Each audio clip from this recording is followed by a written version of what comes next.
அழகான குட்டி கப்பல் எப்படி செய்யறதுன்னு பார்க்கலாம். எங்கள் வீட்டு குட்டிக்கு ரொம்ப பிடிக்கும், உங்கள் வீட்டு குட்டிக்கும் செஞ்சு காட்டுங்க.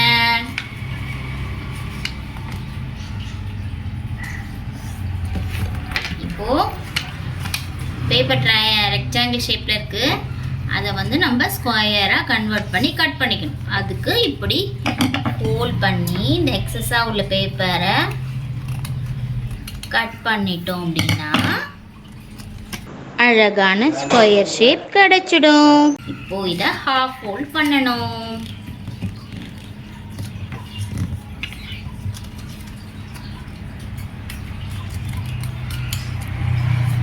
அகைன் இது மறுபடியும் இன்னொரு ஹாஃப் பண்ணி நல்லா ப்ரெஸ் பண்ணி விட்டுட்டு இப்போ இந்த 4 சைட்ஸ் உள்ள இல்லையா, அதுலேருந்து ஒரு ஷீட் மட்டும் எடுத்து இப்படி ட்ரையாங்கிளாக ஃபோல்ட் பண்ணிக்கணும். மிச்சம் உள்ள 3 பேப்பர்ஸை ஆப்போசிட் சைட்ஸில் அப்படி ட்ரையாங்கிளாக பண்ணிட்டோன்னா இது ஒரு ட்ரையாங்கிள் ஷேப்பில் வந்துடும். அப்புறம் இடையில ஒரு ஸ்பேஸ் இருக்கும், அதில் இப்படி விட்டு